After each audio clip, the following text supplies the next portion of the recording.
क्या ये महज इत्तेफाक है कि जो बातें आज मॉडर्न साइंस प्रूव करने की कोशिश कर रही है वो हमारे देश के मंदिरों की दीवारों पर हजारों साल पहले से ही लिखी है। एक तरफ है स्टीफन हॉकिंग, विश्व के सबसे बड़े साइंटिस्ट जिन्होंने मल्टीवर्स की थियरी दी, और दूसरी तरफ है हमारे पुराण जो अनंत कोटि ब्रह्मांड का दावा करते हैं। आज की वीडियो में हम साइंस और स्पिरिचुअलिटी की उस मीटिंग पॉइंट पर खड़े हैं जहाँ फिजिक्स और वेदास एक ही भाषा बोलते हैं।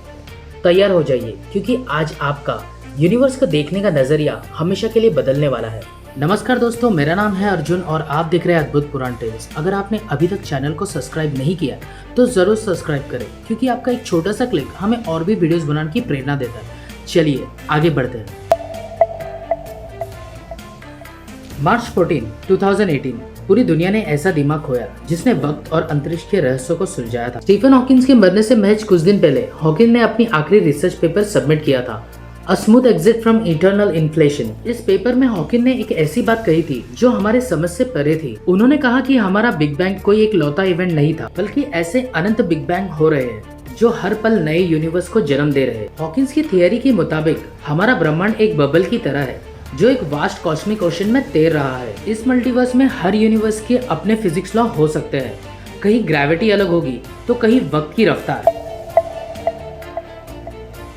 लेकिन हैरानी की बात यह है कि हॉकिंग के ये मॉडर्न थियरी भारत के हजारों साल पुराने ग्रंथों के लिए कोई नई बात नहीं। Shrimad Bhagavatam canto 6 chapter 16 verse 37 में साफ लिखा है, ई निस्व सीताकलम, जिसका अर्थ है जब महाविष्णु सांस लेते हैं तो उनके रूप को से अनंत ब्रह्मांड निकलता है। इन ग्रंथों में इसे अनंत कोटि ब्रह्मांड कहा गया है।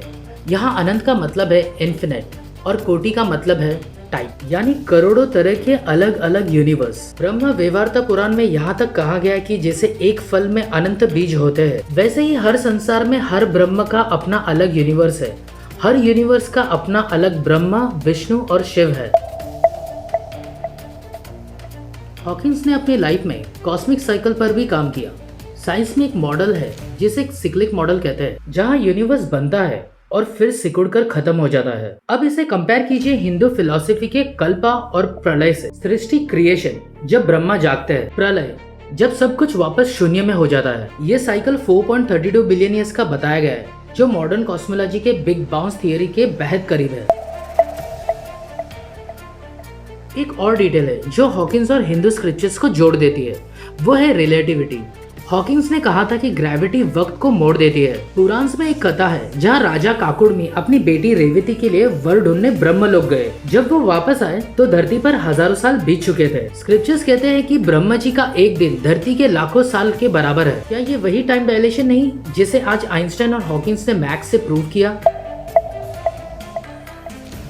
तो क्या हॉकिंस ने भी वही देखा जो हमारे ऋषियों ने मेडिटेशन में देखा था? साइंस को प्रूफ चाहिए और स्पिरिचुअलिटी को एक्सपीरियंस, लेकिन जब हम मल्टीवर्स की बात करते हैं तो दोनों की मंजिल एक ही नजर आती है। शायद सच्चाई वही है, बस बताने वाली जबान अलग है। एक ने इक्वेशन लिखा तो दूसरे ने श्लोक। आपको क्या लगता है, क्या हमारा विज्ञान सिर्फ उन पुराने सत्यों को डिस्कवर कर रहा है?